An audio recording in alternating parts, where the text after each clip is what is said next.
All right, welcome back, guys. It's a Thursday night. You know what that means. Time once again for another Mutant Experience. I am Mutant XP, and with me tonight, a guest that I've been looking forward to for a really long time. Oh, And obviously, Keninblack. How you doing, Keninblack? good. Thank you so much for having me. I've been wanting to do this for a minute. I'm really stoked. This is gonna be Dude, you cool. are like one of my favorite, like not just Third Strike players, but like my favorite people in the FGC. Oh, Because you're funny, you're weird as fuck. that's You have true. a, you have an interesting story, and I hope you can tell that story or at least some of it Yeah, tonight, man. So how have you been, dude? What's good, going on with you? good. Nothing much lately. We just moved to Hoboken in Jersey, like right by the river. So I'm like, I can like look out my window and see New York City, which is pretty ridiculous. Um, Well, I never see you in New York. What's going on with that, man? You it's gotta. still a bitch to commute, dude. I don't know. It's still It is right. that Like doesn't it's like change. it's like a tease, you Yeah, know. yeah, it's definitely a blue ball, but it's Yeah. not nearly as bad as Summit. Summit was like way worse, but Oh, Summit's horrible. yeah, Anywhere like in middle. yeah, No offense to people who live. yeah. No, no, it's some trash, but yeah, I'm just Yeah. I'm working on that. I'm trying to get used to the commute, going to next level and stuff, and just doing what I can, and yeah, trying to find a job around here and just focusing on the comedy and the Marvel. Yeah. So, hopefully during this podcast, the people on the stream are going to get to know a little bit more about you. You're, like I said, you're a super interesting dude. And I can't think of anybody better to, have on my season finale than. So let's kind of start at the Well, beginning, man. yeah, So, sure.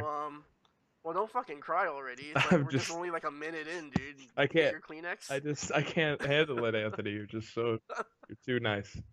So, full disclosure, um, I don't remember the first time I ever met you. I actually don't But either. that's usually how it is, Yeah. So, that's usually how it is with a lot of people. I mean, FGs. Yeah, because you lived. Um, I know you lived in SoCal for the majority of like yeah. the beginning of like your third strike like timeline or whatever, and then you moved over My here. timeline. I don't What am I, I Doctor don't Who? know, but I don't know like yeah, I actually can't genuinely remember the first tournament we were at Yeah. where we met up. I can't remember. It's funny because I don't remember the first time I met you, but I do remember hearing stories about you. But more specifically, stories about your famous dad, right? Because you're just kind of a legend in the FGC. In Yeah, terms yeah. of like, Kenneth just Kenneth how Black how Senior, old dude. you were. Yeah.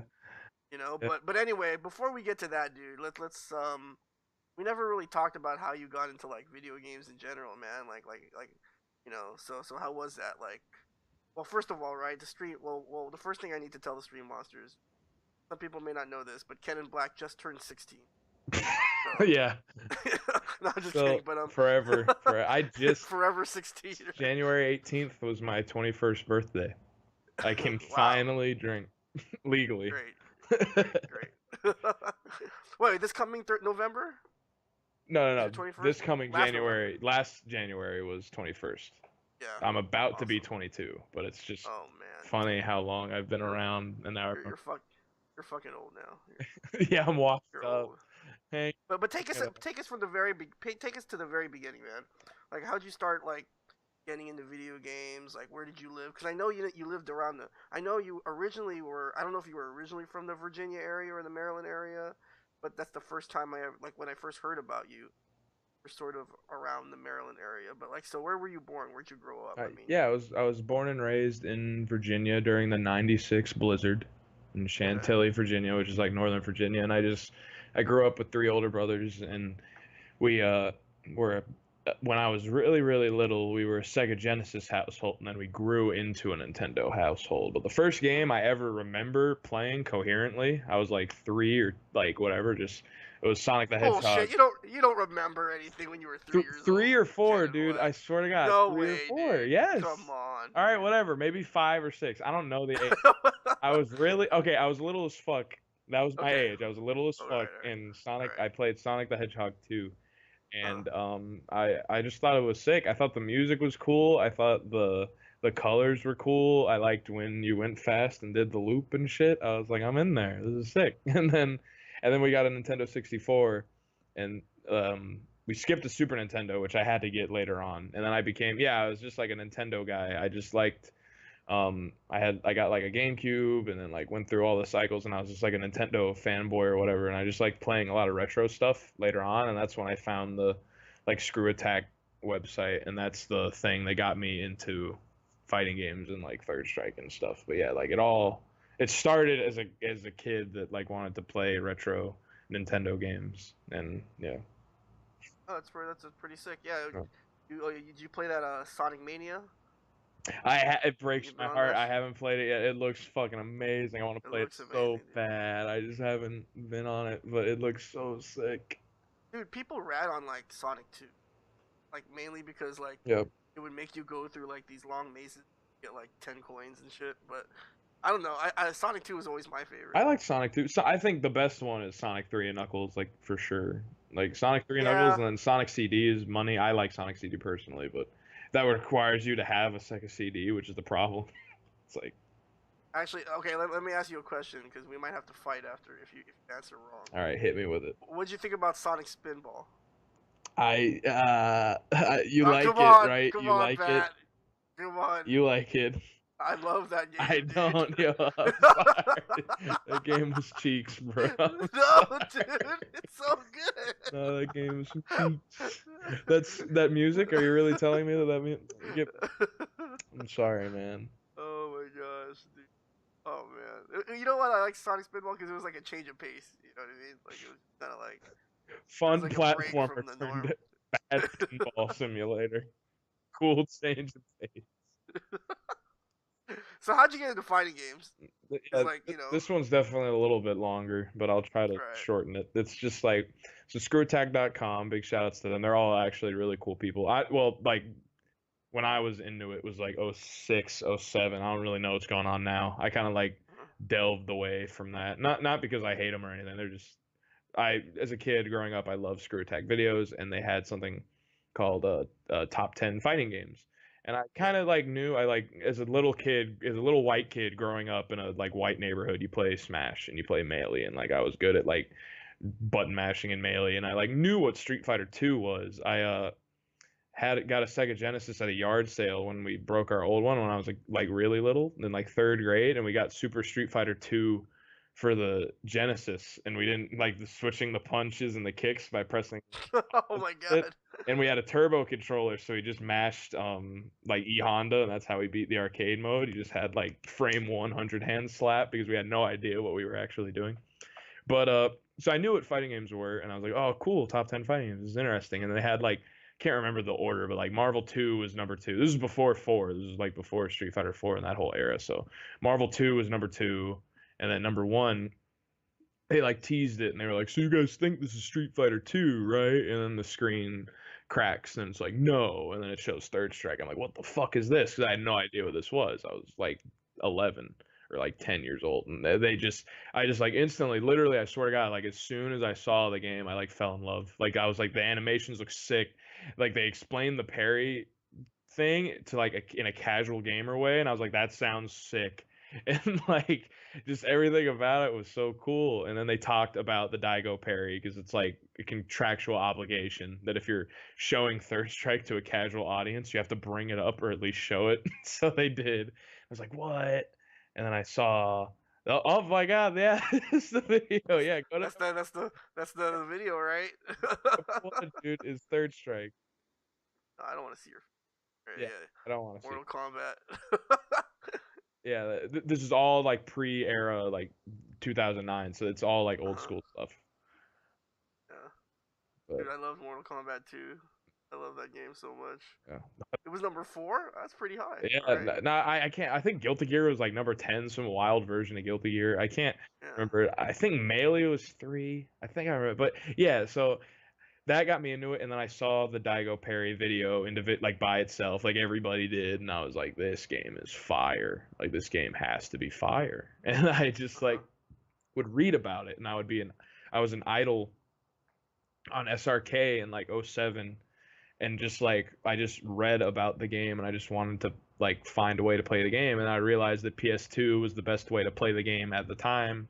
And I finally my mom was at the mall and the GameStop at the mall had it, and I was at home and I called my mom and I was like, "Mom, please, you have to get this game. It's called Street Fighter Anniversary Collection." It took a while to make this happen, but I was like, "Please, you gotta get this game. It looks awesome." And she got it for me. It was like $15, and she brought it home, and I didn't even have a PS2. I had to go to my friend Winnie's house. Huge shout out to Winnie. That's my best friend, and we literally played from with our PS2 pads. I got there at like 3 p.m. I remember this. No bullshit. Not like only bathroom breaks. We like skipped eating. We played from like 3 p.m. till like 1 in the morning, like straight.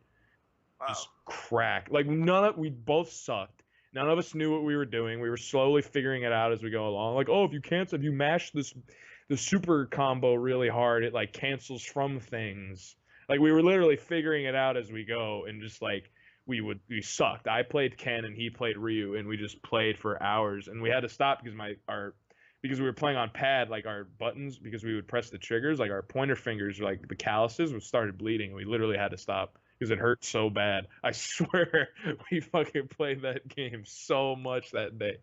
And then the next day, I was like, I gotta sign up on SRK.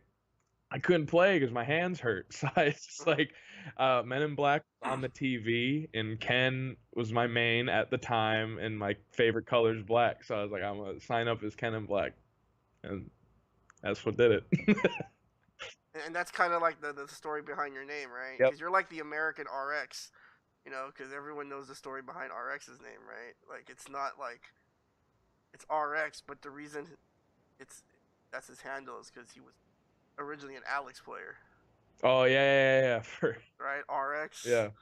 RX, and then so you're like I guess you're like the American Yeah, RX. literally what happened was that I day one I mained Ken, and then on day two of my third strike journey, I like wanted to learn a character. Like Ken was cool, but I wanted to learn a character that like really like excited me in a weird way, because it's just like Ken was kind of just who I picked because I liked him in Street Fighter 2, because like everybody does, I guess he's a popular one, but I wanted to look, so I looked up the tier list on the SRK wiki, and I just went down and I was like, Chun, okay, she's not really for me. I kind of want to play like offensive. I want to like be gross. I want to like rush down. And then I got to Yun, and like as a 12-year-old, 11-year-old trying to get in the third strike, Yun is not the character you pick. I was like, I don't know what's going on, this Genijin stuff.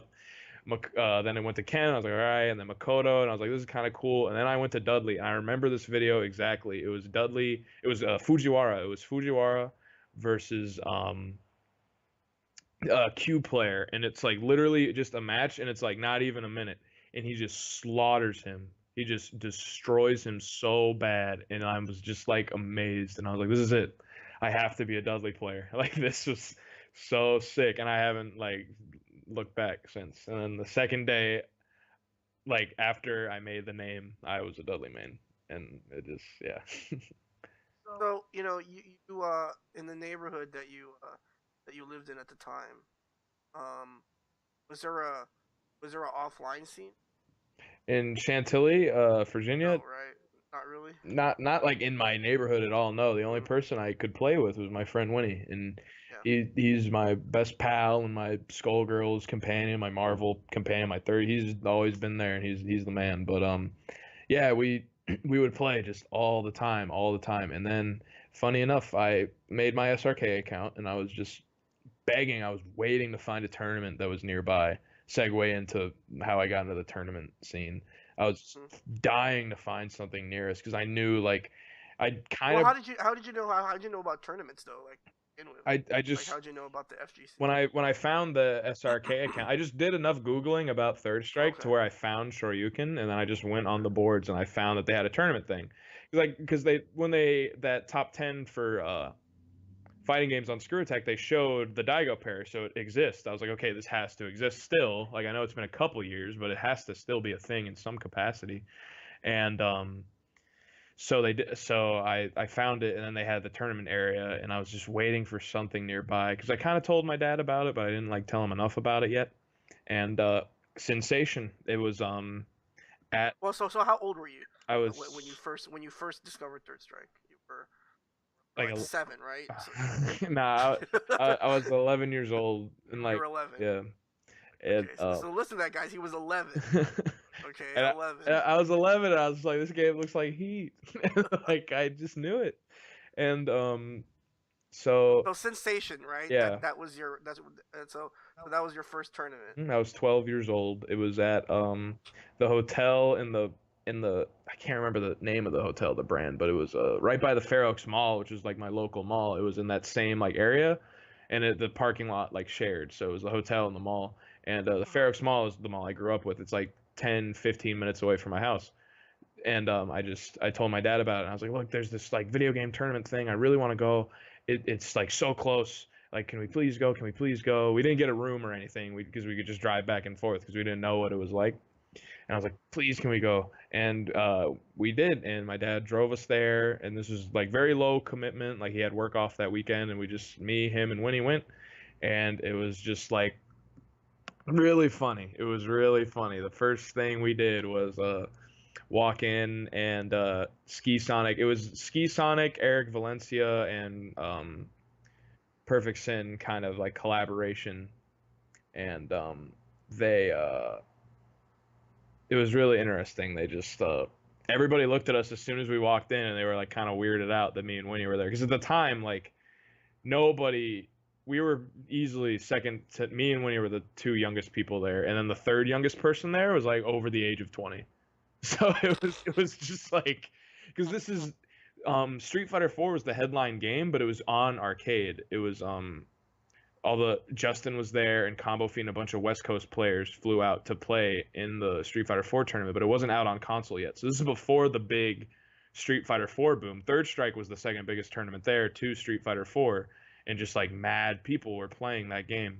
And it was like literally the first tournament I ever went to was the first like was the last big like East Coast Third Strike tournament where it was like the main game that people cared about before Street Fighter 4 came out, and then like everybody cared about Street Fighter 4. But I went 0-2. I got absolutely slaughtered. I think I took one game in casuals.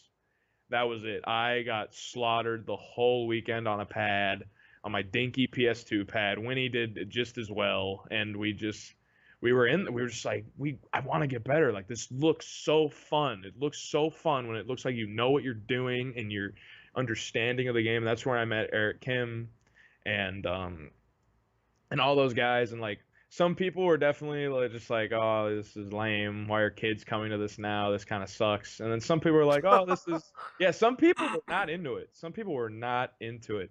And then some people were very supportive and they thought it was super cool that we came and we just got trounced and like we didn't care. We wanted to get better. Because going into it, I knew that I wasn't going to be ridiculous. Like that's just not how anything works. So I just like but it was just I was into it. I just got that high of like how much fun it was, and I remember my dad pulled me away for a second and like took me out of the room and just was like, Pat, and I was like, what's up? He was not into it for like the first day. He was like, everyone's way older than you. He thought it was gonna be a bunch of kids my age, and he was like, everyone's way older than you. And I'm sure people were probably smoking some stuff and drinking some stuff. It's a fighting game tournament, and it's just like I'm sure that threw him off a little bit. But that's something that I always respected out of most people is that they were actually doing a really good job at making sure that like it was a cool environment for me to be around. As cool as it could be. I didn't like make them all go straight edge or anything, but everyone like made sure they wanted to keep me around so they wouldn't be like super reckless, and I always respected like the hell out of that. So So let's back up a little bit. How did you even like? Because I mean, for people who who are somewhat familiar with the FGC on the East Coast and are somewhat familiar with you, man, your dad's pretty much a legend, right? Keninblack Senior, man, hell yeah. Keninblack Senior, because he was the one who took you to all these tournaments and all these He majors. But how did you convince him to take you to these things? he just my dad is just one of those cool ass dudes where it's just Yeah. all my brothers, we all have like weird alternative hobbies and things that we enjoy. We've never been like I'm gonna do football or I'm gonna be a lawyer. We always like did some cool stuff, and my dad's a video editor for 60 Minutes, so it's not like what he's doing is like of the norm to an extent. On there's only so many editors at 60 minutes, so it's just he just always told me, he's just like, look, if it's what you love to do and you want to put your time into it, I'm down, but you have to give it 110%. Don't half-ass it. You gotta get good. Like, just play. He didn't mean it like that, like you have to get good, otherwise you can't go. He was just like, just put your time into it and just don't give up no matter what happens. And just he was just always super super supportive. My mom too. My whole family was always like super into it. They didn't understand. They understood why I liked it, but they never like understood it on a level of like how it worked or anything. But they always Mm. like respected it and loved that it made me like really happy, so they were always down. But yeah, no, my dad would always just go the extra mile. I would just bring up stuff like when I went to CEO 2011, it's in Florida. I was just like, oh yeah, no, there's this thing coming up, and he was like, oh yeah, let's go. I'm like, what? He was like, yeah, we'll use this vacation. Florida's cool. I was like, are you serious? He's like, yeah. I went to Evo 2011, 2012, 2013, 2014, and 2016. I went to 5 Evos under the age of 21. I couldn't drink at any of those Evos. But he just always he just was always into it, and I just yeah, I wouldn't be into it. All he had to do was go to Sensation and be like, this is whack. This is lame. Well, it almost Everyone's sounded like that's what he did, right? Like he almost, no, right? he was disheartened, but then he really saw at the end of the weekend how much I enjoyed it. And then like uh, Eric Kim and people, they helped a lot because they came up to my dad. They saw that he I see. existed and they came up and they were like, "Oh, this is so awesome that Patrick's here," and like, this is so cool. Like, we've never had like a player be this young that wants to like be good at a game. Like, and he hasn't. Eric was joking, like, he doesn't want to leave, like he doesn't want to quit. He like wants to keep going, and he got slaughtered the whole time. Like, it's just like it really they wanted to show him that like it wasn't a bad vibe. At the end of the day, it's all just people doing the same shit, and we're not killing anybody. So Because it was like a who's who at that sensation that you went to. it was a stacked Eric bracket. Kim was there, Exodus was there. Yeah, EXO was there. I'm surprised you didn't mention Common Sense. He was there, Oh yeah, obviously. common sense is that. You know, Funny thing. Common sense. Dudley player. Holdat was there. Oh, Holdat was yep. there. I don't think I really got to know him then because that was still when I was really little. But yeah, everybody. Yeah. Justin was there. A bunch combo fiend. Like, this is like top level, and this is all when they were actually practicing third strike. Not a bad first experience for a tournament. Oh yeah, for sure. I'm super happy that I had it. Fun fact with Common Sense, huge Dudley player that I admire. Obviously, everybody who's watching this knows. I don't think we've ever actually formally met. I think we've only been to a couple of Really? tournaments together, and I don't think we Wow. actually ever met. I'm very good friends with Knuckle Dust and Face and Jibbo and stuff, but I don't. If I did, it was very in passing. I've Uh-huh. never had like a real conversation with Common Sense, which blows my mind because he always watched his stuff, like him and Epsilon and Kang, and like, oh my God, Victoli, of course, the Babe Ruth of American Dudleys. But just yeah, never got to happen. I don't know why, but hopefully it will soon. I need to freaking go to TFC, but yeah. So you went to Sensation. Yeah. You went to Win Out, which is obviously not uncommon Yeah. for people's first experience. But it's not like like I remember my first tournament was like just like some random weekend local at Family Fun. Yeah. But your first tournament was a major. Sensation. Yeah, no, it was really awesome. So you had that like what else did you do at that major? You just like constantly you just played Third Strike there? Or I played Third Strike and any other games? I entered 4 for fun, and I was just like, even then I was like, this is fun and I'll play it because it's new and it looks really popular, but like, even then, like, I was a scrub. I was bad at everything I played, and I was like, Third Strike's still just way more fun. I don't know, like the pacing and how it works, it just feels more right, and still does to this day. That nothing's changed. But yeah, I entered that. I entered the Marvel 2 tournament that got canceled because there was only like 4 people. Funny enough. Really? Yeah, Wow. but I would have gotten worked. I had a Dreamcast pad ready to go. I was like, I'll play Marvel 2, but that game, oh my gosh. But and then yeah, that was it. And then the Japanese Tatsunoko versus Capcom was there. I was really into that. I watched a lot of that.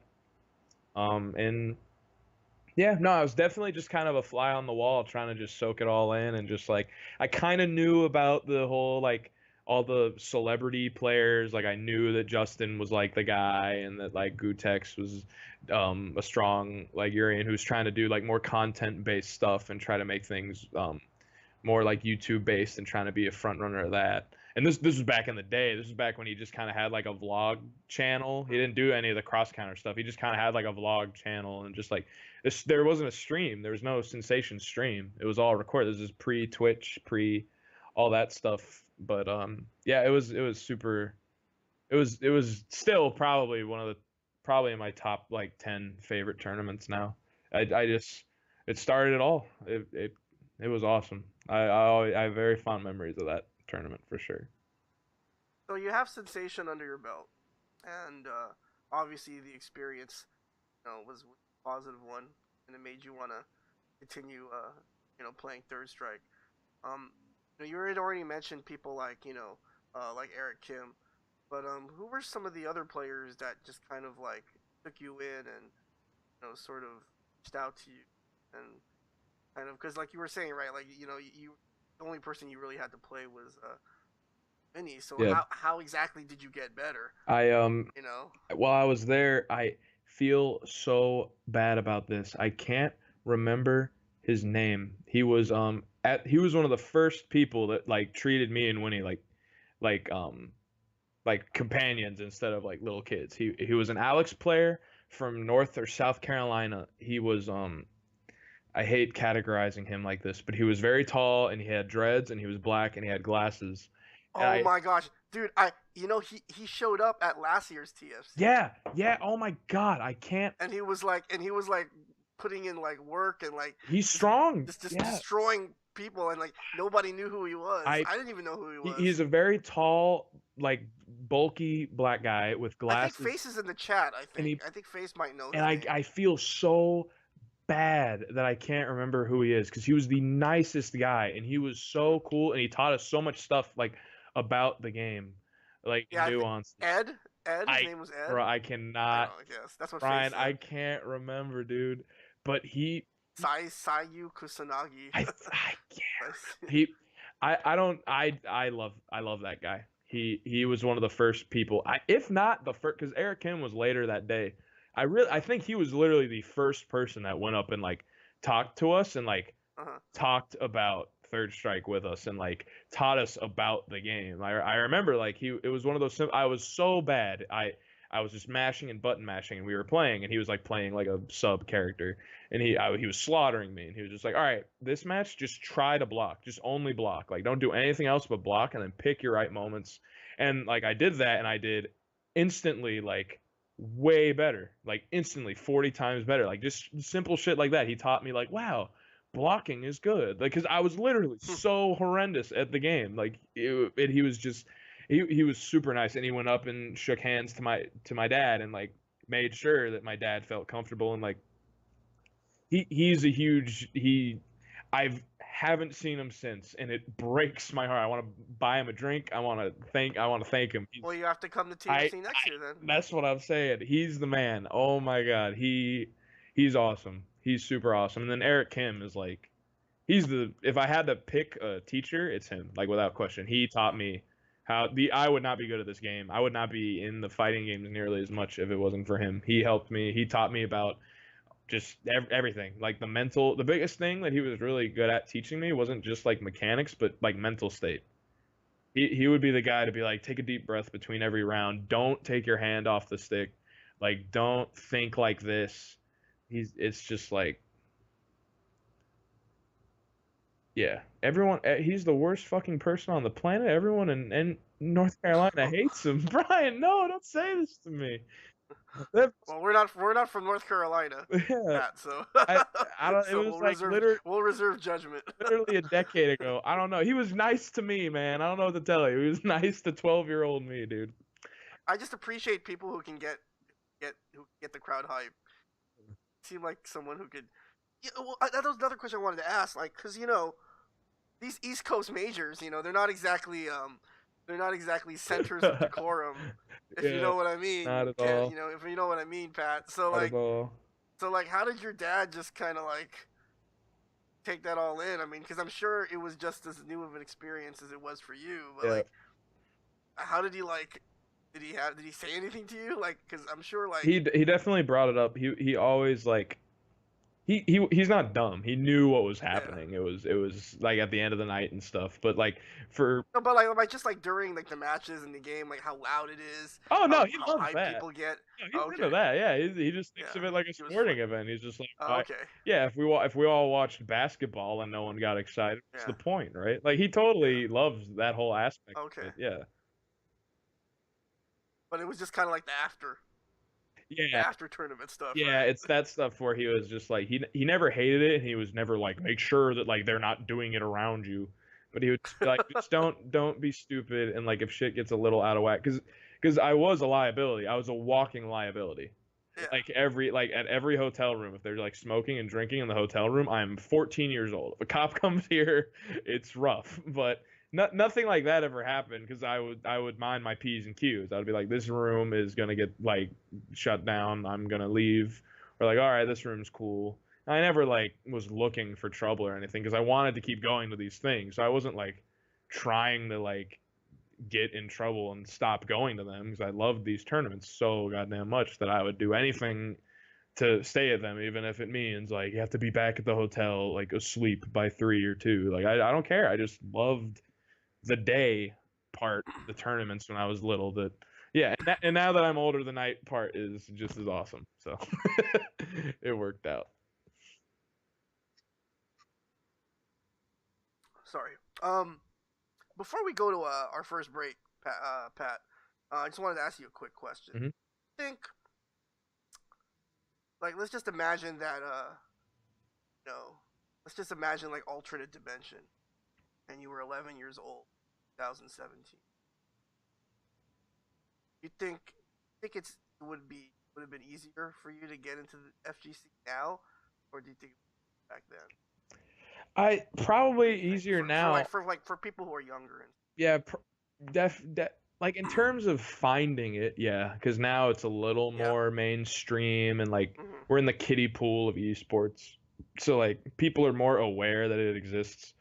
But in terms of like being welcome to my dad being okay with it, I feel like it would just yeah, be about the same. Nothing's really changed mm-hmm, at the end of the night at the tournament, everyone goes and gets fucked up and like hangs out and like that whole nothing's really changed. It's just that there's more people and then when the streams on, everyone's got to pretend like they're professional. That's pretty much the because back then you didn't have to pretend. You could just be yourself. And now you have to like mind your P's and Q's when the stream cameras are on. As soon as all that shit's off, do whatever you want. But yeah, nothing's really changed. I feel like it would just be kind of the same. But finding it, like Googling stuff and finding mm-hmm. stuff is like 400 times easier now, for sure. Yeah. And so like when you go to majors now and you see players that were see a lot more players that were like your age when you first started It's at majors now, or it's still kind of a rarity. Like yeah, there's young prodigies and stuff like Sonic who started when he was like 13, 14 and just became this mecha of a monster who's awesome. I love Dominic. And there's like Winrich and like there's always been like a culture of like that young gun like prodigy guy. I was kind of ahead of the curve and I kept playing like games that nobody really cared about, but but I don't care. Third Strike's the best. And there's always like a thing like the Noah, that's another one that happened, that like 11-year-old, like there it always comes and goes, but it's always still like a rarity. I feel like the age gap has lowered. I think you'll find more like 16, 17-year-olds at tournaments now, that it's a little mm, more like mainstreamish and there's more, and like you'll find 15-year-olds, but the whole like 11, 12-year-old thing is still kind of rare. It's still pretty like there's maybe like a couple of them, but it is not like it's definitely not like it was at Sensation where me and Winnie were 12 and he was 13, and then like the and second everyone else was in yeah their like late 20s. everyone else was 20 up and then most Yeah. of them were 24 and up. Like it just doesn't really that's the gap isn't nearly as severe, I don't think. So that's cool. Well, I think now's probably a good time to take our first break. But before we take our first break, Pat, Hmm. um, I was supposed to do a podcast last week, Mhm. and unfortunately, it fell through. My guest had an emergency and to. But that doesn't mean that I didn't prepare a pack it up for last week. And so, again, I know that you're new to the show, Pat. But basically, what I do every week is that I scour the internet for some unique examples of Third Strike gameplay, Hell yeah. and I put them all together in a segment that I like to call "Pack It Up." Let's get it. I'm Now, stoked. I've seen this. I'm ready for this. Let's go. now, because we didn't do the podcast last week, Mhm. that doesn't mean I didn't prepare a Pack It Up for last week. Hell yeah. So that means you're not only gonna get one Pack It Up segment tonight, Street Uh-oh. Monsters. Is that? You're gonna get two. Ooh, hit up second All right. impact, ladies and gentlemen. Oh, So this is what we're gonna do right now before we take a break is we're gonna show last week's edition of Pack It Up. You ready? hell yeah. You ready, Pat? Hell yeah. All right. So we're gonna pop your Pack It Up cherry here. Mm. All right. Pack it up. Oh. What's in that bag, Reeve? I don't even remember these nominees. Okay, nominee number 1. Ooh. Oh, step kick. Oh, This is a frame this is a trap. prime example of how Oh. crappy 12 is. That's that. I'm not sure if the punish was a little late, but That's like the Peppy from Star Fox 60. Never give up. Trust your instincts. nominee number 2. Shout outs to David Q, who was on the show a couple weekends ago before TFC. So Q is an old school player, and so he's showing that plasma still works at Third Strike. What? Tap forward, Blue Can, please. Nominee number 3. This Makoto player is having delusions of grandeur if he thinks he's gonna grab this Ryu player from that distance. Ooh. He was- Oh my god, he's nuts. That's fun. Nominee number 4. Ooh. Have you ever seen a rollback What the f- interfere with Raging Demon? This was Whoa. this was from the UK player Rakurai stream. That's nuts, right? That roll back to cruel mistress. Roll back. Roll back. And then nominee number 5. Speak of the devil. This is actually Exodus versus Lava Heart at a recent online Fightcade tournament. And so I guess Exo thought he had the Zangief throw range as well. And Lava Heart makes Exo pay. Damn. So you didn't miss anything, Exo. He just came in the chat. So he came in just to watch himself on the stream. So this was last week's Pack It Up, guys. We still got this week's going on. So I hope you enjoyed that, Pat. What was your favorite? I definitely like the first one because that's just the classic. Like that it was like a combination of like the Ken player just like doing whatever he wants to do, and then just him probably going in his head like 12 sucks. If I just do if I just do this again, maybe it'll work out. The rollback thing is coming. That's nuts, right? Coming. You know what? When we get back, yeah. dude, when we get back from break, because one of the interesting things about you, Pat, is you don't really play Third Strike online very much. That was never really your thing, and I kind of want to get your opinion on that when we get back. But right now, we're gonna go ahead and take a break. But when we come back, we'll have more with Keninblack. So don't go anywhere, guys. You're watching the meet.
for sure.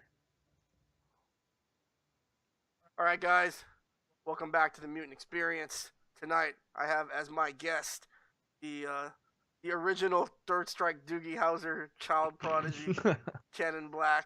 Yeah. So before we went to the break, Keninblack shared his story of his first major sensation. Was that 2010? It was like January or February 2009 or like Yeah, December 2008. I can't remember. Kang might remember, but I can't. yeah.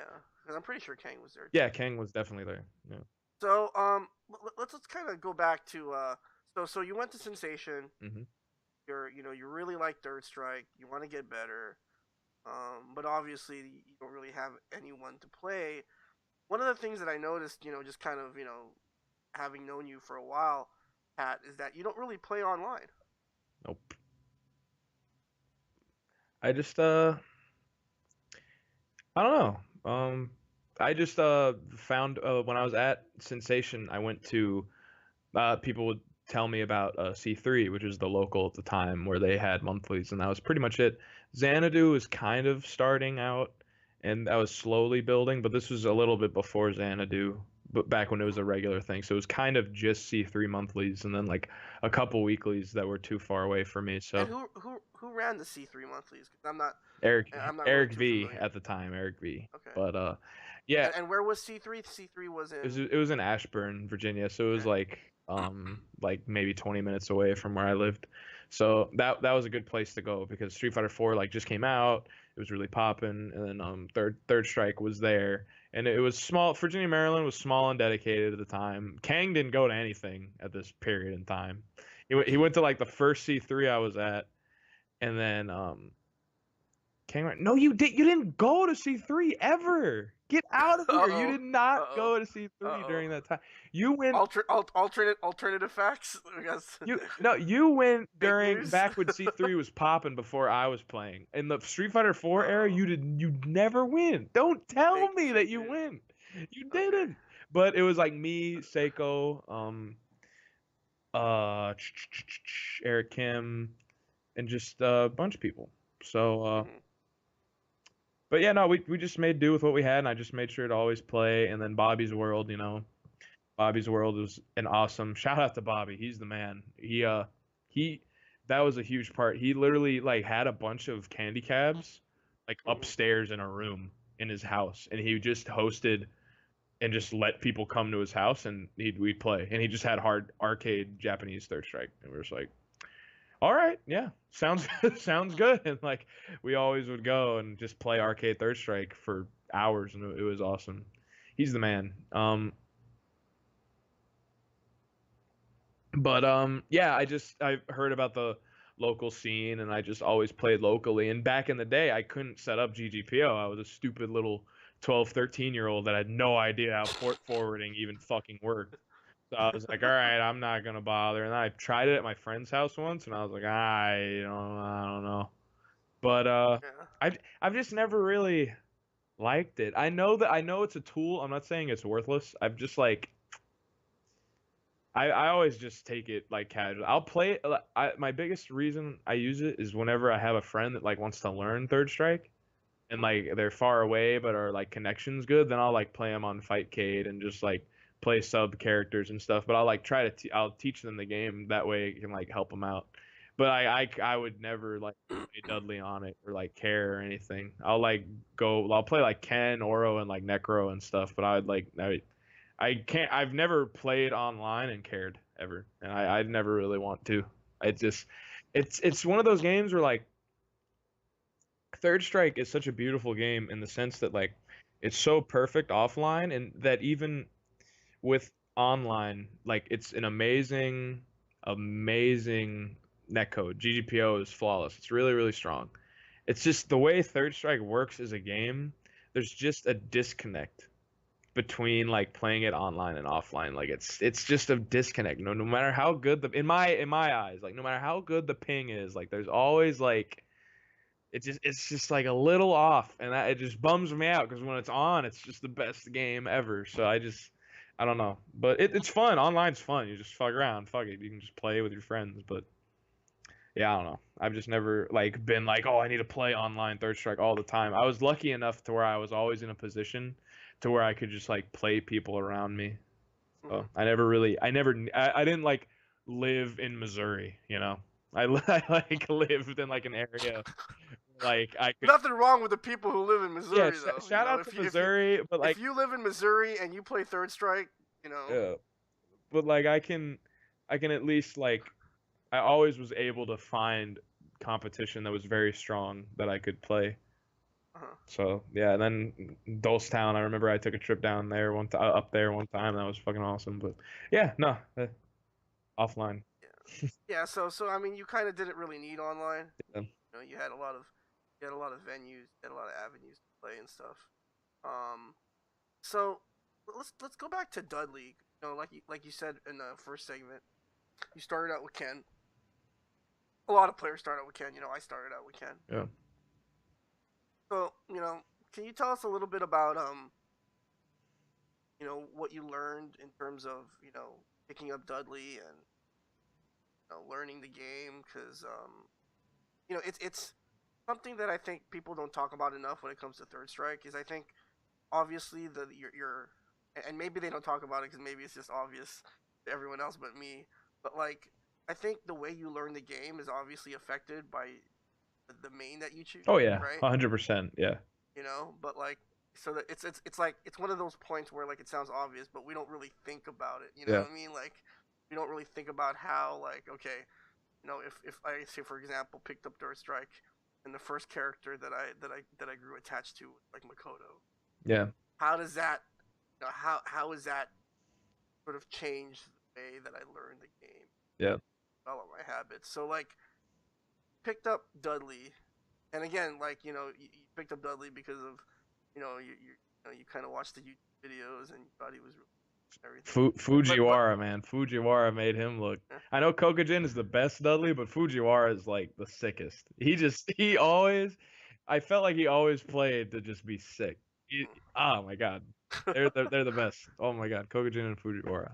But yeah, Dudley. I feel like maining Dudley really showed me that it really helped my like minimum execution early on because you can't. I remember like I would spend hours just doing crouch roundhouse, light punch, machine gun blow. It took me weeks to get that consistently. I was so bad and I had to figure it out because I was like, they do this. I need to learn how to do this. And the getting that last hit to get the finisher, it took forever for me to get that down. I couldn't figure it out, but when I did, it felt good. And then just getting it consistent. He's such a rewarding character. Learning his stuff and just when you get a good sequence, nothing he's like my favorite fighting game character to play ever. He's like my favorite thing to do in a video game ever. Playing Dudley in Third Strike. I'll never have more fun, I think, in like any other game. In any like hobby that's related to video games, it'll never come close to playing Dudley in Third Strike. It's just so fun. It just made me develop just loving like the high low game and just making when Eric was explaining how it worked to me, like Eric Kim, when he was just like, yeah, you don't think about yourself, you think about your opponent and what they want to do. They're like, oh, I need to block low, or oh, I need to block high, and it helped me develop, and it carried over to Skullgirls for sure with Parasol. She plays a very similar game where Mm-hmm. she has overheads like the chop and then like lows, and I just Third Strike helped me in the Skullgirls just learn defensive habits in those situations. Like that's one thing I'm kind of proud of. I feel like I'm pretty good at like getting the mix up where like you can just read their block and it's because that I main Dudley. That's what you have to do with the character. You can't be good with the character and not do that. So Mm-hmm. it just helped a lot. And then yeah, execution. Like I had to learn how to do a one frame link when I was like early on because I was just like, all right, everyone's just blocking low. Why the fuck is everyone just blocking low? And then Eric Kim was like, because you're not doing the overhead. I have no reason to not block low. And I was like, oh, okay. He's like, it's a one frame link. And I was like, what? He's like, yeah, but just piano key. And I was like, okay. Like it all developed and it's just so rewarding. When I remember when I first got the Lincoln tournament at Seasons Beatings, I was like, I'm the shit. I'm the shit. Like, it just felt so good and all his juggles and his damage and just you don't care. He has so much health and such a big stun bar. You just jump and you jump and you move forward and you take your beating, but when you hit him, you win. All you have to do is hit him, and if you hit him with your 2 or 3 meters, you win. And I'll never forget. Exo Kang actually taught me this. He said you want to end the match, like the third round or the second round, with 3 bars. Like you always want to make sure you have mad meter even when the match is over. And I never really understood what he meant. And like maybe he was trolling me, but like I totally fucking get it. Like after a while, I totally get it. And like it's just because if you just have, I love Dudley so much. He's so sick. But no, it definitely taught me that I really liked an offensive game, and I like putting my opponent in a very like bad situation where they're just fucking terrified. They're just so terrified of what you're doing to them because your character hits like a truck. And it definitely helped my execution. Like my execution is pretty. I'm like not that execution heavy, but I feel like my bare minimum of what I'm capable of is pretty strong. This is hella old. Oh my god. This is me versus Winnie when Winnie wanted to main Sean. This is from like 20. This is from like 2010. Why are you? Ooh, I'm crisp though. Hold Yo, but that's mad clean though. Keninblack, how old are you here? You 20. were I like was. 14 maybe Yeah, or 15. yeah, yeah. You were mad clean though. Ooh, I mean, hit him with the. yeah. But you know Doesn't what? help to like I do get Sean. your point about. I do get your point about Dudley. Like he's really probably one of the more fun characters to like main because like he has that really good balance. Like he's sick to play obviously in like casuals. Super sick to play in tournament if you like that rush. Hmm. He's even fun, you know, to lab with, Oh you yeah, know, I would and spend practicing. Like I'm a forever. necro main, right? Yeah, Like fuck practicing with, you know, yeah. What do you got to put? train. What am I gonna Yeah, training mode with necro? What the fuck? Like, you know yeah, what I yeah. mean? Like, Yeah, no, he was a fun training mode character, and maining him made me become a guy who likes training mode characters. Like that's why I don't really like in Marvel right now. I'm like finding characters that I want to lab. Like I don't like fundamental like characters where it's just like, oh yeah. That's why it was hard for me to get into Smash when I was trying because there's nothing to training mode. It's just like but yeah, no, it definitely developed me to be a guy that just likes to just forward, just never stop. Just do what you want to do. And if they keep stopping you, just keep doing it until they stop stopping you. You know? it's just it's just how you have to play Dudley. You just have to move forward. You can't if you give them an inch, they win. You have to not give up because all you need is one opening and then you if you just play clean, you just win the round. There's just no yes, you just yes, win the round. he has so many tools Has too, you so know, many tools to just do just to so like, much damage. you know, like tools to like for spacing and baiting people out and stuff. It's just Backswing blow is like my favorite, one of my favorite no moves backspace bow's like the. ever.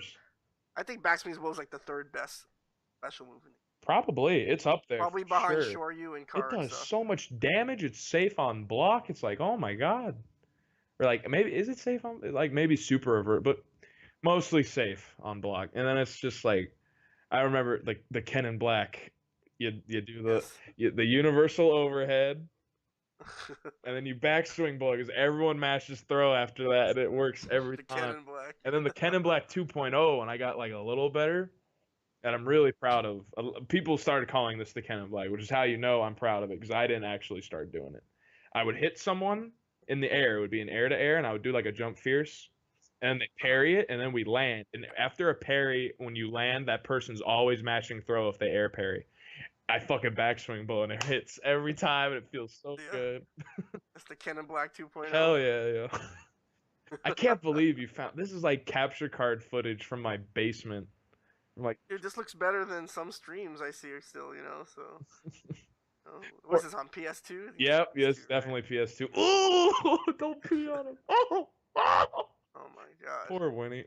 Boy. Winnie's a lot better. This was just that I literally my goal. He wanted to main Sean, You're unironic. just trying to beat that out of him, I Yeah, guess. Like, unironically, he wanted to main Sean for a month. He was like, I want to make it work. And I just had to like slaughter him until he went back to Ken. I was just like, you have to not do this. Please yeah, yeah. stop. So that's what this is. So, like, we were talking during the break, you know, about Dudley and how strong of a character he is. So I think it might have been I don't know, it might have been in the top 8 during the top 8 stream at TFC. But so like, I heard that some of the Japanese that came to TFC, they claimed that Dudley's a lot higher on the tier list credit for. Yeah. That he could actually potentially be top 3 or top 4. Yeah. What are your thoughts on that? I I mean, think obviously as a Dudley player. Yeah, I think that's totally real. If you I think the tier list and the matchup charts on single game format and 2 out of 3 format are completely different. I think they look completely different because I honestly think Dudley has very few genuine losing matchups, has a shit ton of 5-5s, and then has a handful of like 6-4s and some 7-3s. I think he like 5-5s most. I don't. Some people are going to be like, "You're stupid," but I think Dudley Ken is 5-5. I think Dudley Yun is potentially 5-5. Dudley Makoto's definitely 5-5. That's just a tug of war. Just whoever gets first hit, you just kind of win if you don't fuck up. Dudley Chun, I think in one game format is only like a 6-4 in Chun's favor by not like a gross amount, but then 2 out of 3, I think it's like a hard 7-3. I think what you have to do as a Dudley player to beat a Chun clean is like so hard. And I get it, like Kokujin does it and Kokujin's strong, but I just mean like it's work. I think it's a 7-3. But in a single game format, I think Dudley is very potentially top 3 for sure. I think Dudley's definitely better than Yun in single game for sure. And then yeah, it would probably be like Ken and um well, Chun is always the best no matter what. But I think him being third best, if we're judging by single game, is like not out of reach at all, for Well, you sure. kind of bring up an interesting point, Pat, because Yeah. this is something that we haven't really talked about much.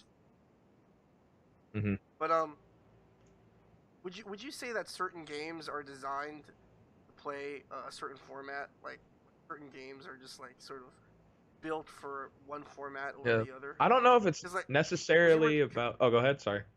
because you were talking about you're talking about single game, and Yeah. it seems as though you're a fan of the single. I think I don't even know if it's that I'm a fan. It's just that like as a Dudley player, I think Dudley performs better in team single game format. Mm-hmm. But it's just I don't know if it was like Third Strike was designed intentionally. I just think it's more fun. Like at the end of the day, it balances the game out. Like hold that at that Fight Club when he beat Lloyd. It was Alex Yang. That is I imagine a horrendous matchup for Alex, but it's possible. Dudley players can beat Chuns. Like you do great. Necro is a low tier character that does astonishing in single game format. Like there's plenty of things where like I just think the game is more exciting. There's a reason Co-op Cup is one of the most exciting like fighting game events of the year. Period. I have friends who don't even really play Third Strike or like are in the Third Strike like that love watching Co-op Cup because team format Third Strike is just more exciting than 2 out of 3 singles. It's just how I just feel like that's kind of how it's always been. That's why like all the Evo results are so whack because Chun is so good in 2 out of 3. She's so good in 2 out of 3, dude. It's ridiculous. Like how you whatever character you're playing that isn't Chun, you have to work so hard to beat her in a 2 out of 3 setting, and then she kind of just has to watch you make mistakes and capitalize off of it. And I'm not discrediting Chun. Chun is a very solid, strong character with weaknesses, and to play her at top level, like every other character in the game, you have to perform and you have to be strong. I'm not saying that she's a scrubby or whatever.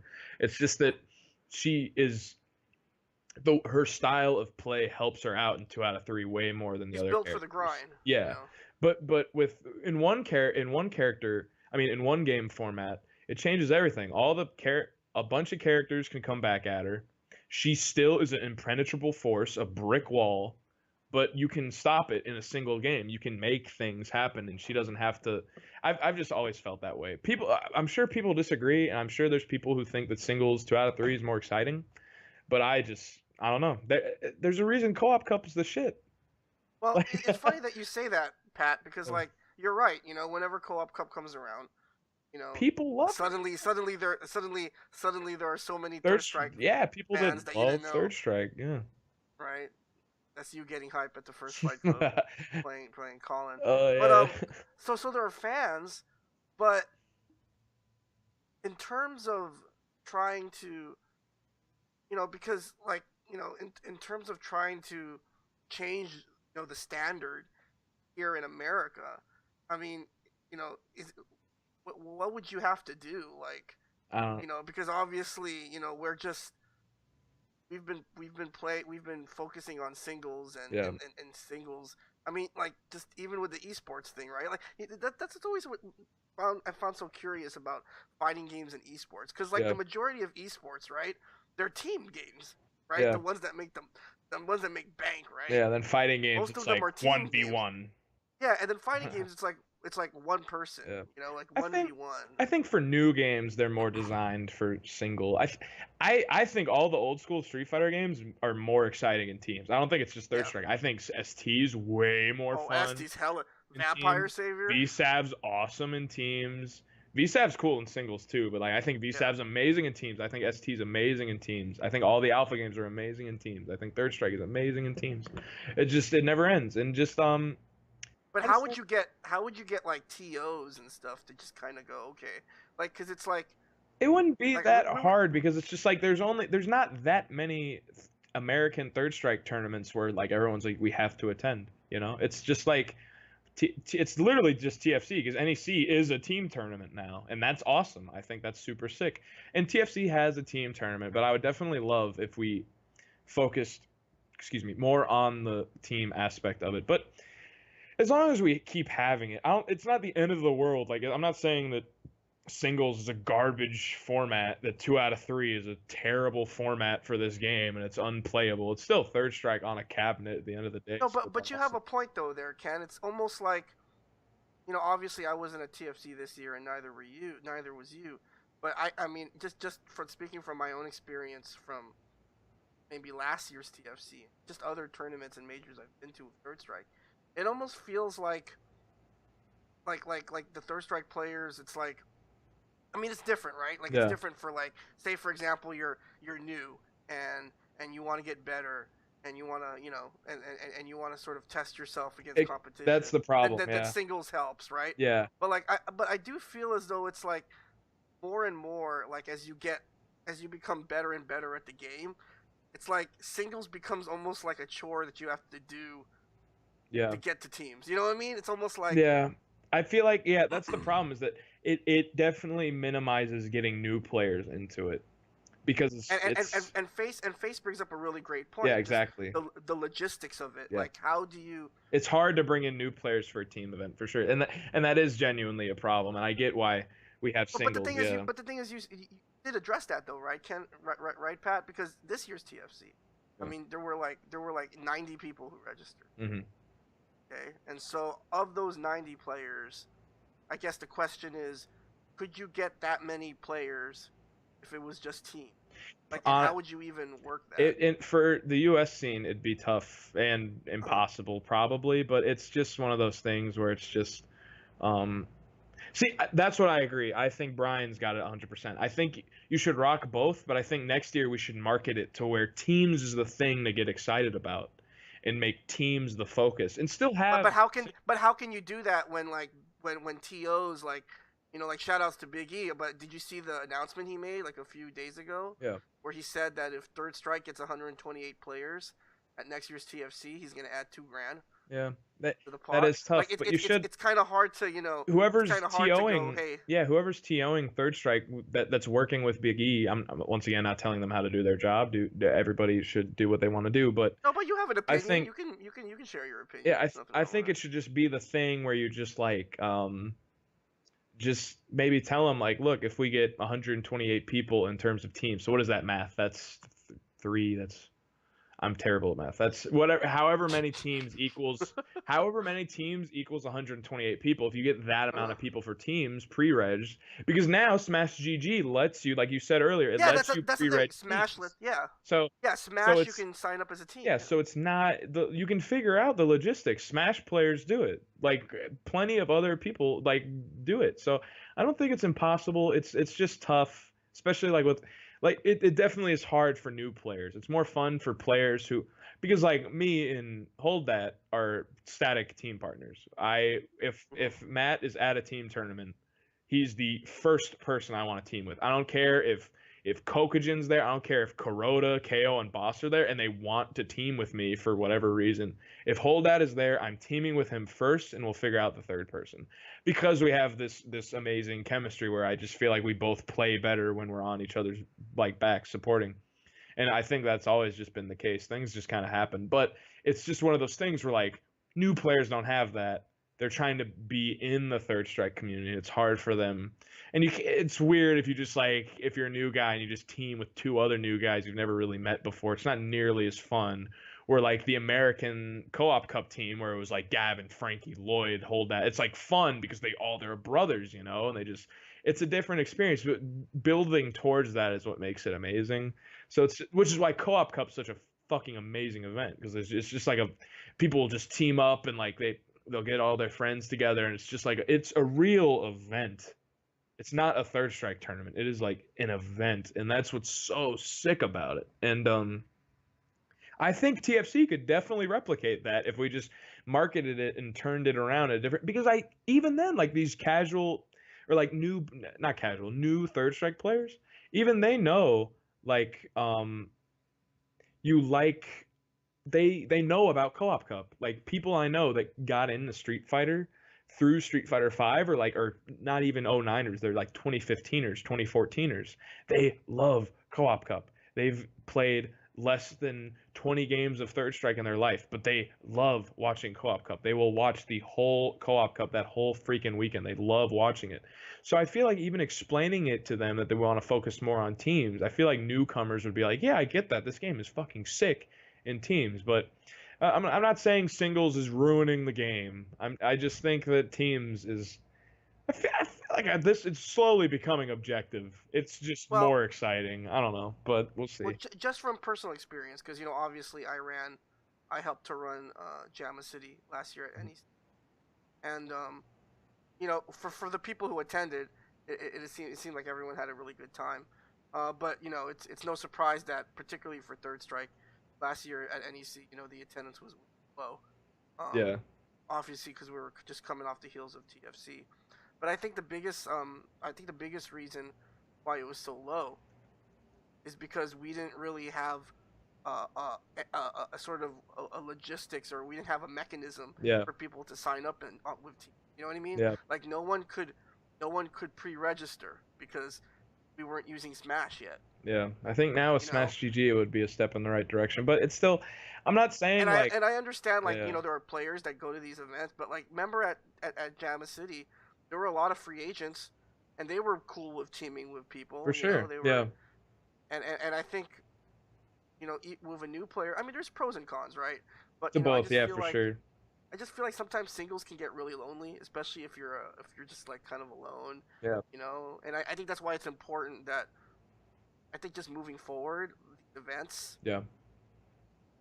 not to cast aspersions on anyone or anything in particular, but something that I was kind of thinking about, that in the future, I think hopefully people who run Third Strike events in the future really give some time for like casuals. You know what I mean? Like Yeah. not try to like pack like too much shit into like one weekend. That's true. Just kind of kind of like last year at TFC, right? There was like on Friday there was really nothing going on Friday. Yeah. And I think Kang, had the right idea there, in terms of not running anything on Friday. Yeah. For Kind of sure. having a day where Play. it's Play. just like Play. Yeah. chill, and then maybe that's the day where like people who are new and people who came, Can develop. by themselves, Yeah. can find teammates Yeah, and so yeah, yeah. forth and That'd so be on. sick. Yeah, no, I think I'm fine with TFC being a singles tournament. I just hope next year they focus more on teams and advertise it a little more because it really is such an exciting way that this game becomes. The tier list and the gap between the characters shrinks. It's just a more fun and more energetic way that the game works, and having your boys behind you just like, yeah, fucking get them. It's fun. Like it's just Well, like maybe it's just sick. perception then. Yeah.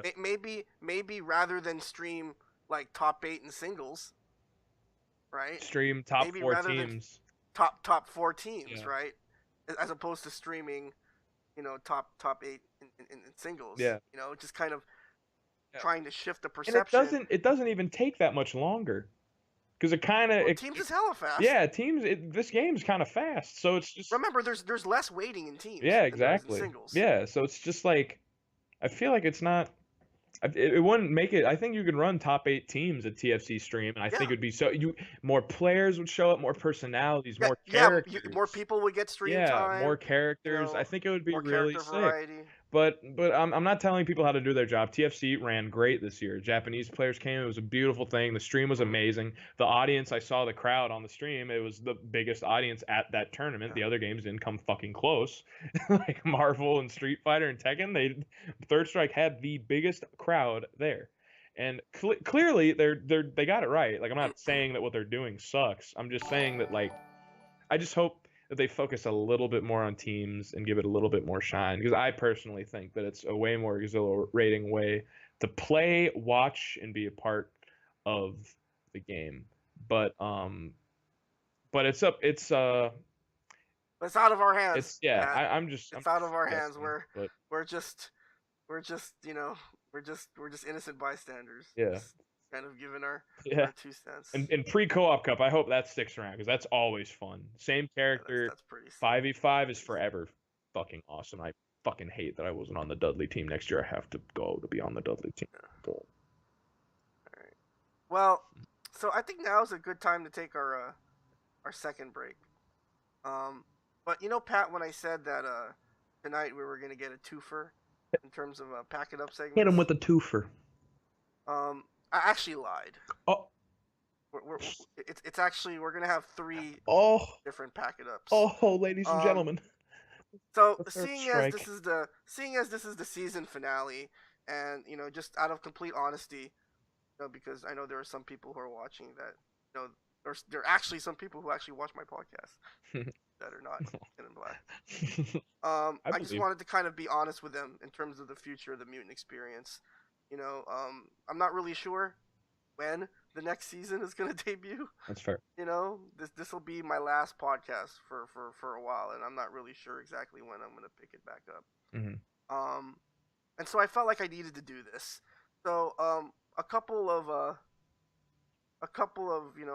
shows ago, you know, a lot of people on the stream are like, dude, Mutant, you know, you pick on so many people, you need to put yourself in a pack it up segment.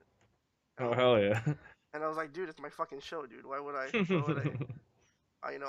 make fun of myself? But you know what? Just out of the interest of fairness, and you know, like Face says in the chat, if there's one thing that Third Strike scene doesn't need, it's any more politics.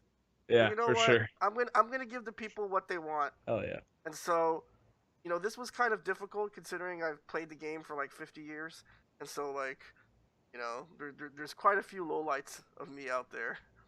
And it was hard to pick it was hard to objectively pick the top 5 lowlights of my career. Yeah.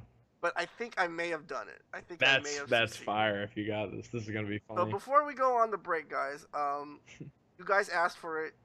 You guys requested it. So without further ado, here is Pack It Up, the Mutant XP, all Mutant XP edition. You ready? Hit You me ready, with Pat? it. All right. Hit me All right. with it. So, all right. So, Pack It Up, all Mutant edition. Nominee number 1. This is from Regency Fun Center 2004. This is the first tournament I ever played 5-star in. This is back before he used Jesus White Ken. Christ, you are getting fucked. And I whiffed grab, and I mashed grab back then as much as I mashed grab now. And 5-star makes me pay for it.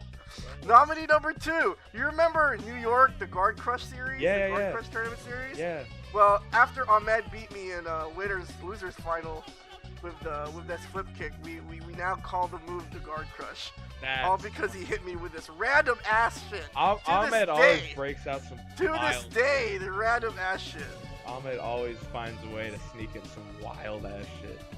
Nominee number 3, Defend the North. You know, if I had to pick a player that made me the saltiest, it would have to be Denges. Yeah. And this is a prime example of why Denges always made me salty. Woo. God damn. Like, who would just raw hurricane kick there? Someone that Really? just peed on you, my guy. Oh. Nominee number 4. You know, me and Rage have had this sort of rivalry. It's basically me bullying Rage, but I have to admit, Rage got the better of me at Fight Club Oh, you were 6. pissed. You said fuck.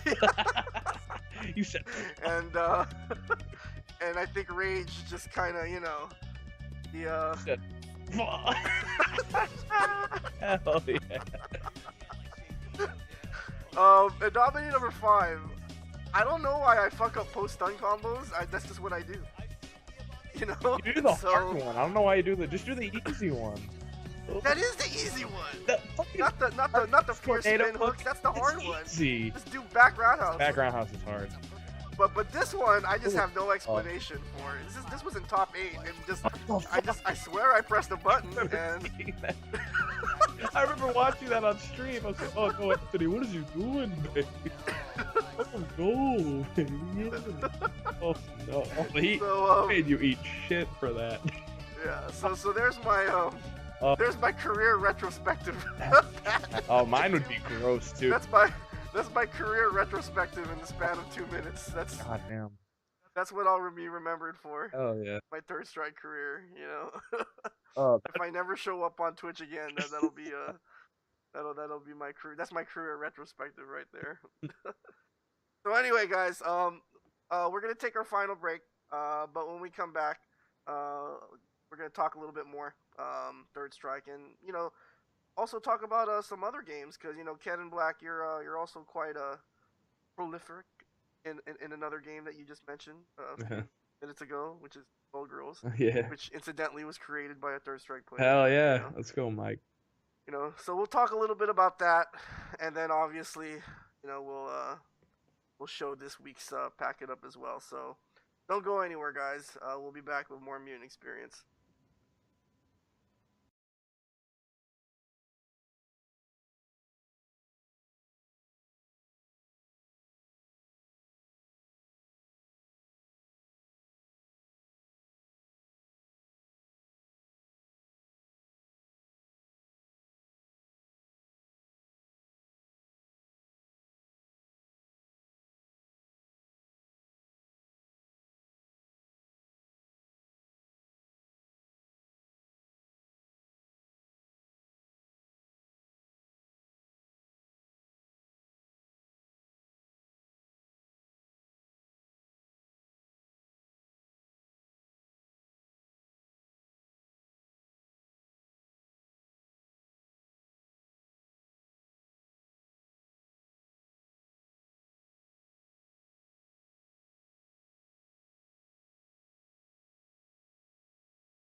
All right, guys.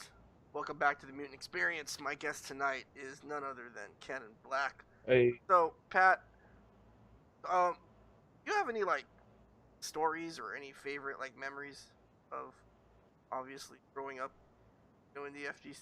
Because, you know, like you were saying earlier on the show, you went to your first major when you were 12 or 11. I don't know which. Doesn't really matter, right? You basically grew up the FGC. Everyone saw you grow up. pretty much. Every major you were getting taller. You know what I Yeah, mean? yeah, So we all saw the growth spurts. We all saw the pimples start appearing on your yeah. face. That was I You definitely. I just, still got a little bit, but acne was just not you good. becoming Yeah, just a progressively uglier person. for real, right? I was cute as fuck. What happened, Yeah, you man? were cute as fuck before, I but like don't. I don't know what happened, dude. Me either, Just, yo. It works out though. You just learn yeah, to embrace it, I guess, and it works out. yeah. But do you have any kind of like favorite stories of like you coming up in the FGC, like just Oh man, where do I begin? There's thousands. I gotta think of. well, tell us a couple. Yeah, Tell us. I'm trying to think. There's like just like I'll just think of like good tournaments. In terms of good tournaments, it's just like third strike based ones that just one is Dolestown for sure. I remember it Mhm. was like 2010 or like 2011. I Was that when the CF guys we all came down there? No. Everyone This was there? No, literally a or solo just trip. I okay. told my dad about it, and he was like, "Yeah, let's go. Uh, Dolestown, PA. Sounds cool." And like we drove into that small town of Dolestown, and I stayed there. Me and my dad stayed in a hotel for the weekend, and I just like went to Siren, and I played with all the guys. We did the Keninblack Kumite, where I played a first to 10 with like everybody, and we got food, and it was a really cool vibe, and like Flair was and all of them, Diaper Bomb, all Dan, they just couldn't be nicer guys, and they were all so hospitable and really sweet, and my dad digged it too. He really liked the scene. He went to a bunch of stores and like just got a lot of work done, and like he really liked it there. It's a really cool town with a cool vibe, and that was just a really awesome experience. That was like one of the first times I like ever went anywhere where like I didn't care about like a tournament or anything. I kind of just went just to hang out with people and like have a good time. And like you didn't, I played great. I actually was really happy with how I played, but that didn't matter. Like it was just about hanging out. And then I did the same thing with Chinatown. I remember I came up one weekend. I stayed at my brother's because he was living in New York at the time, and they did a mhm. Ken and Black Kumite for me at a CF, and that was awesome. Like Frankie, Ahmed, Chris G was there. Funny enough, um, this was like pre like Marvel 3. God, Chris G. This was like Third Strike, Chinatown Fair, Sakura, Chris G. So it was cool. Those are always really good memories where I just travel somewhere strictly to just play a third strike, and like it's not about the tournament, it's about just playing and just getting to know everyone, and like those were cool weekends where I really got to hang out with people more instead of just like doing the tournament thing, and that was my first time I ever went to Chinatown, which was like just I only went twice, but man, fuck, that's an awesome place. And so obviously, nowadays, you haven't really been playing Third Strike too much, because you're like fucking famous now for Skullgirls, right? Something like that, But I guess. so tell us how that how that happened, Yeah, it was. because you're obviously sponsored, right? Mhm. You're sponsored by Critical Reactions CR. Yep. So and you're sponsored as a Skullgirls player, For now, and trying to so Skullgirl's trying to be a Marvel player. We'll see how it yeah, goes. But yeah, how did that come about? Skullgirl. Yeah, it was an interesting one. It was at the time I was trying to play Marvel 3 and getting okay at it, and playing 4 and hating it and loving Third Strike, and Skullgirls was a thing. I remember ECT like 3 or 4. Mike brought it like the pre-alpha. It was Philia, Cerebella, and Peacock, just 3 characters pre-alpha. The game's Hmm. not out yet. I And think I went to that yep, no, ECT, we dude. all did. We were all there, Y'all and did, I right? I didn't bring it up. You want to know why? Because I walked by it and I was like, this game looks fucking stupid, and I walked away and I didn't play it once. I swear to God. And Winnie, the Now, it was like right in the middle of the yep, ballroom, yes, and right? I was like, Yes, this looks corny. I don't yes. want to play this shit. And ECT 2011, I think, yeah, yeah, or yeah. 2000, one So of those, so I was like, this is maybe corny. 2010. Yeah, no, 2011 for sure, because that was before the game came out. And I was like, this is corny. And but it came out in like March or some shit, and then when he called me up and he was like, "Yo, you gotta play this new game." And I was like, "What game are you talking about?" He was like, "Skullgirls." And I was like, "Oh, that game looks corny, man." And he was just like, "Nah, dude, the game it looks whack, but the gameplay's fucking sick, man. The gameplay's really really cool." And I was like, "Word." Uh-huh. And I always trusted him with stuff like that, so I went over and we played it, and it was sick. I still like I've been saying the past couple of minutes, I don't agree with the art style at all. I don't agree with the whole like, oh tits, haha, get it, tits. But the gameplay was amazing, and I really really liked it, and I just grew a liking to it. And me and Winnie just played it like tit for tat, and just played all the time. And then the first Xanadu, I didn't know how it was new, so I had no idea to gauge how good I was. It wasn't like Third Strike where it's like, all right, I'm getting into Third Strike. People have been playing this for years, and I'm gonna suck a load of dick until I don't. I had no idea because it was a brand new game. So I went to the first Xanadu monthly, which is like the local at the time, and I got second. And I was like, oh wow, okay, so I'm not that bad. And then I went to Civil War 4, which is like one of the first majors for the game, and I got third. I was like, oh god, okay, this is pretty cool. I'm not doing that bad at this game. And then that was one of the first times I placed well in Third Strike too. I got third. It was my first time I beat Jibbo, and Chris G won, and I got third to Caligent and Chris G. And that same weekend I did pretty good in Third Strike too. But Skullgirls was just like popping off, and I started getting really good, and I got top 16 at Evo that year, and then the year after that I got top 8, and I just kept playing and playing, and then it just developed into this thing where I was just at one point just really, I feel like I end the past 2 years I was like probably top 10 in the world, like give or take, you could argue. But like in 2013 2014 was my prime where I was like undisputably like top 3 top 5. So I've like come and gone, but I've never been bad. It was a weird thing where like a beautiful accident where I was just like never shit at the game. I was always like, I just picked it up and I always like rode the wave, and it worked out. And I've had a met Skullgirls community is just as cool as the Third Strike community. Just a lot of really cool people and just amazing, like really awesome friends that I've met throughout the years. Just it's similar to Third Strike where it's like if you like our game, that's it. Like our game and don't be a dick. That's the requirement to fit in. Like just don't be an asshole, and we'll you're cool. So I really like that vibe with them, and it was just a fun game that just opened up a lot of opportunities and helped me meet a lot of people like Sonic Fox and Sage and Mike, who's a super awesome guy. Shout out to Mike if you're watching this. Mike Z, the guy who made Third Strike, who has that nutso gutso SA3 Makoto. Me and him play all the time. Whenever we are at a tournament, we try to make it a habit to play Third Strike with each other, and it's really fun. We always try to play on arcade and stuff, and it's awesome. I love playing him because it SA3 is like a gimmick or whatever, but he has a very strong fundamental like thing with Third Strike. Like he reads, he's so good against Dudley too. Like I love playing Soul Cal players because they just grew up playing Vic, so they just fucking know the matchup so well, dude. Like Sanchez just slaughters me with his Ryu, and he's just like, yeah, I don't know, I played Victoria for years. Like, I was like, yep, nope, that makes sense. You know exactly what I'm trying to do. Every waking moment, I'm trying to do it. But It's just yeah, pretty amazing that you got sponsored for a game like Skullgirls. I yeah, mean, because Skullgirls isn't, no, yeah, it's not like it's not Marvel, it's not SF5.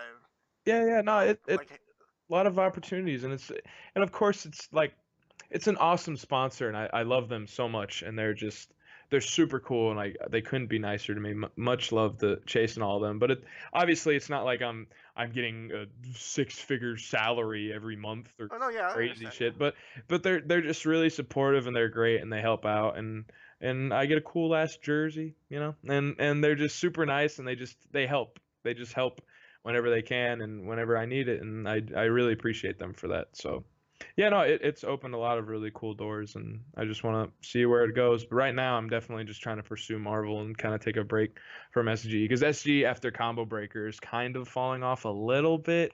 A lot of the current top players are kind of like trying new avenues and stuff, so it's kind of on. I don't want to say it's last legs. It's never gonna die. The game, the community is too like Third Strike too hardcore. We love the game too much to like just be like, let's just stop fucking playing.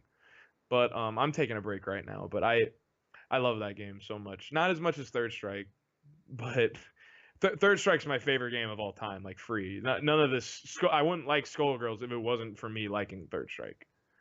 So I You just think so you already said that you really want to make sure that you make next year's TFC a priority. yeah.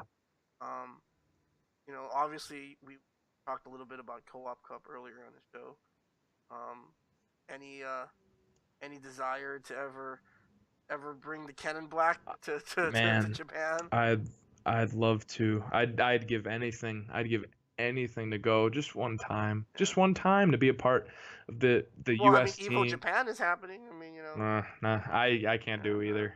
I do not have the money right now. Even like if stuff would have to work out for me to conjure up the money to make that happen. But god damn, one day, man, one day, if I ever am an adult when Co-op Cup's happening, ever an adult. if I'm making adult money when Co-op Cup's coming, I'm like so down. I have broke college aged kid that's not even in college money, so it's whatever money I have, it's not for a ticket to Japan. Sadly, I would give anything to go to Co-op Cup just once. I couldn't take a round. I wouldn't fucking care. I just want to go. I just want to go so bad and rep the American team. And I think I could take a round. I don't think I suck that much, but I would just want to rep the American team and just do the best I can and just see just high-end, top-level Japanese Third Strike in Japan on cab for fucking hours. And I want to be in that arcade where the ceiling's real low and you just see cigarette smoke everywhere and you're coughing up your lung. I want to be a part of all that. Oh my God, it's always been my dream. Always been. But yeah, one day. Well, Pat, I think you might do better than you think over there. But I do know who does suck.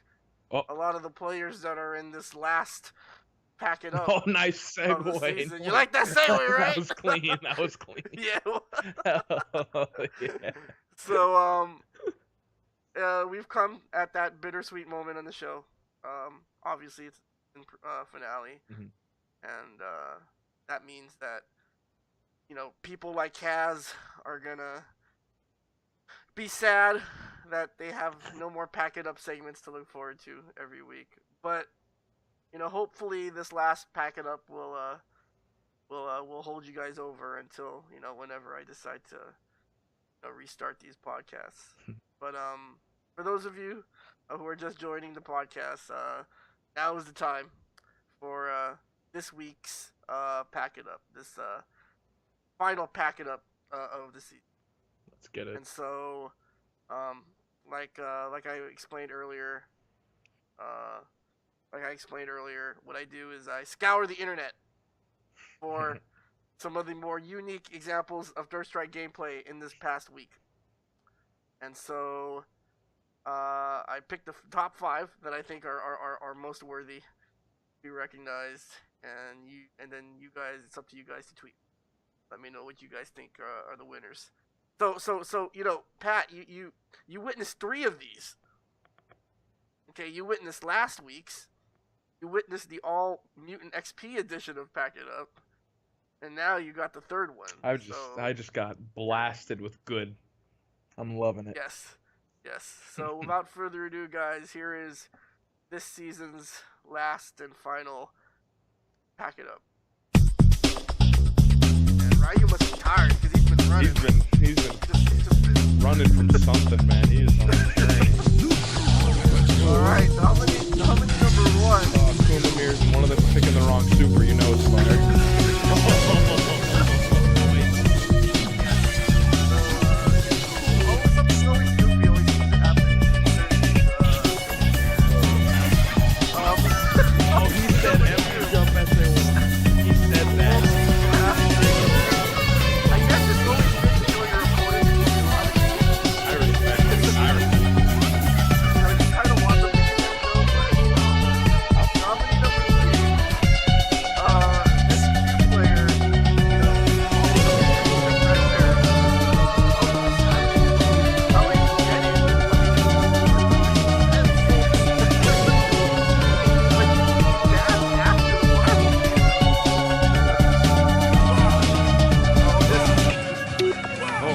Oh, this is a classic. I'm Yeah, pretty sure you got hit by everybody has. I don't care how good you are.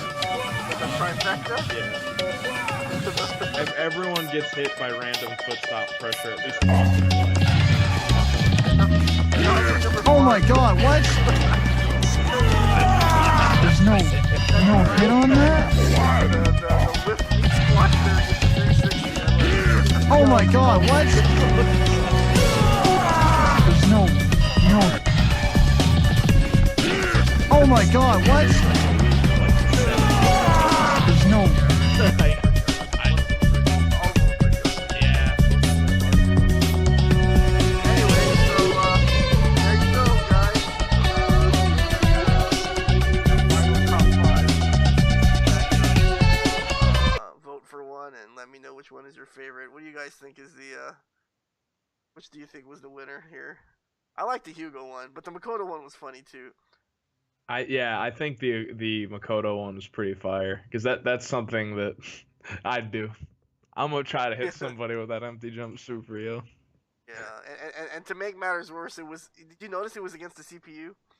Oh, I didn't see that shit. You didn't see that? You didn't No, notice that it? makes it win automatically. That makes it win. That makes automatic winner. Free. How are you gonna empty jump super on AI? That's not. There's no mix up. Nah, that wins free. Oh my gosh. I did like last week's one where where the Makoto player tried to command grab him from SPD range. That was pretty cool. I respect the hustle. So before we go, Pat, the floor is yours, man. First and foremost, got any shout outs to some First Strike players you want to give props to? Shout out. Past, present, future. Shout out to the Virginia, Maryland guys. They got me into it. Epsilon, Eric Kim. First and foremost, Eric Kim. Epsilon, Seiko, Winnie, of course, my best pal. Seiko, he was the he played Chun, right? Yeah, okay. Yeah, Seiko's the man, and godlike Tekken Dragunov player, Tekken player in general. But shouts to them, shout outs to all y'all in New York. You know, now that I moved to Jersey, Hoboken, I'm like honorary New York. Shouts to all them. Shout outs to everyone who went to TFC. I'm sorry I couldn't make it, but I hope everybody had fun. I hope everybody had a really good time. I really want to go. And just yeah, shout out to Third Strike. Best game ever. I don't know. Like I love the game. It never makes me mad. It just always makes me happy. I don't know. And another thing that you mentioned earlier on the stream, kind of in passing, but for those of you who don't know Keninblack very well, Keninblack is probably one of the funniest people you'll ever meet in the FGC. Jesus Christ, I don't know. As a matter of fact, he is a budding comedian. Trying. Tell us a little bit about that, Pat. What's going on with that? Yeah, I'm giving comedy a shot. I've been at it for like a year now. I've been performing at the Broadway Comedy Club and at Gotham Comedy Club, and just trying my hand at things, going to open mics and doing my bit in front of 5 people, and they're all looking at their phones. You know, just gotta grind. And then when you get those good shows, those good bringer shows, it really works out. I got a bringer coming up that's really good. There's me now doing. Wearing the, you look like you. Oh no, you're not wearing these. No. I'm repping the set, the Fight Club, dude. But yeah, so tell us a little bit about that bringer show that's coming up. Yeah, no, October. I think it's 14th. That's a bad sign. I don't know. It's 14th, right? It's at the Gotham, right? The Gotham. No, it's at Broadway. It's at the Broadway Comedy Club. It's October 14th. I'm double checking to make sure I'm not an idiot. I can't believe I don't fucking know this, but yeah. Oh no, I'm right. I'm godlike. All right, yeah. October 14th at 6 p.m. at the Broadway Comedy Club. I'm gonna be doing a piece. I'm gonna be doing a bit. I think it's really coming together. I'm really a fan of it. I'll see how it goes. It's going, you know. It's a slow burn. It's a lot like learning a fighting game. You kind of just suck forever, and then one day maybe just something clicks. Yeah, maybe something will click and things work out. But I've had really good shows, and like I've been getting a strong response, and I haven't really had like a bringer show where I fucking bomb yet, you know, knock on wood. But you know, just taking it as is. I'm not expecting a Netflix special tomorrow, and I'm not expecting everybody to love my comedy. I kind of just talk about weird sex shit that's happened in my life and Mhm. weird drug shit that's happened in my life. But You should perform at TFC next year. for only the Japanese players, only in front of the Japanese players. Just the weirdest audience ever in terms of they have Like, figure literally out the venue no where idea. Big E and Larry are gonna have TFC, and then try to get a gig there. Like, That'd be fucking you know, hilarious. it doesn't even have to be in front of just FGC, just a regular crowd there. Yeah, You know? no, I've been wanting to do that. I've been wanting to go to like open mics while I'm at like traveling in a tournament or something, but stuff always comes up. Third, But third strike open mic. Third strike open let's mic. go. Hell yeah. Lord. Okay, so out of the third strike player, right? Out of the current crop of third strike players, or maybe even the past third strike players, who do you think name me 5 players, or yeah, I guess five's a good number. Mhm. Name me 5 players that you think would be really good at stand up comedy. Ahmed. Ahmed would be Oh fucking. man, He has such oh a man, weird. oh man. He has. Hear me out. What? He's got a weird dry ass Yeah, delivery. he does, right? That He's would got be like that dry ass very voice. funny. Anti Shoto would be fucking hilarious. Well, Anti well, first of all, Shoto. Ahmed, right? I actually have a funny story about Ahmed. Mhm. So one night, me and Ahmed and some other people, I forgot who it was, but I was also with my wife, and we all went to go karaoke. Mhm.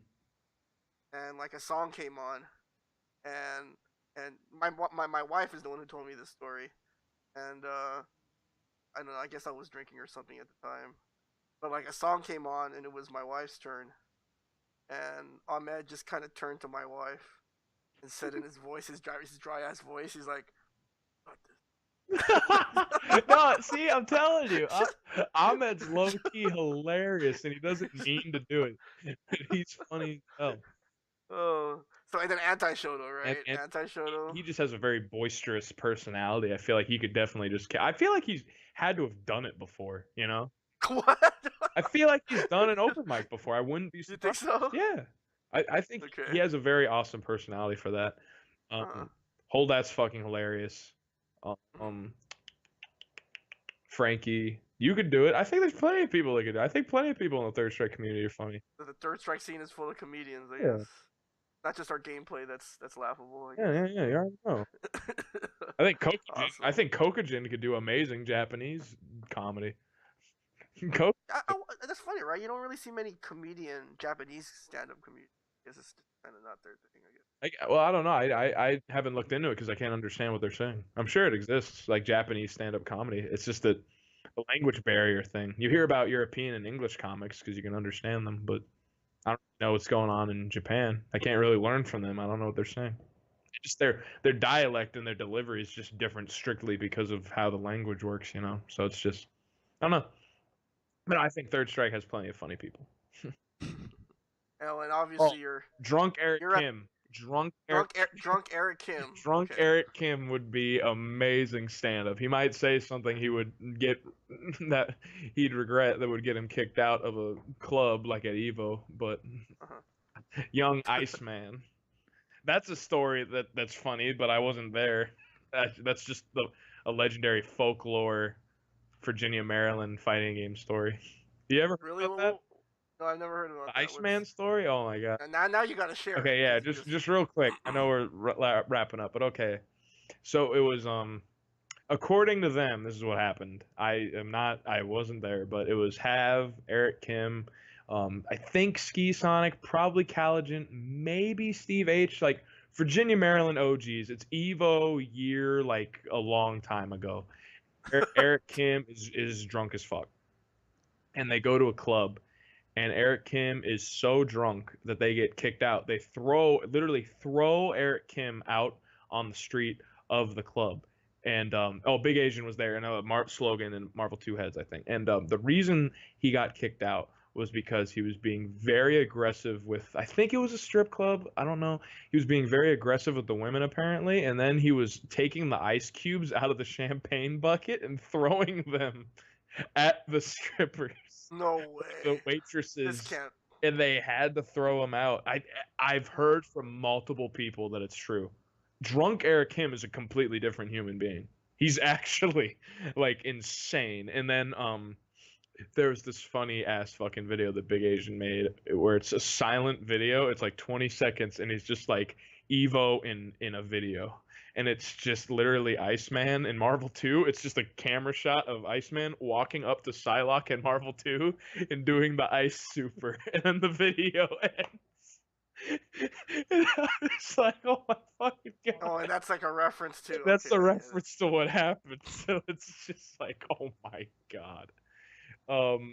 But yeah, apparently that happened. I'm sorry if I'm putting you on blast, Eric. I feel like most people know, but it's all in the past. But like, Well, I clearly didn't. yeah, I don't remember this that story. apparently happened.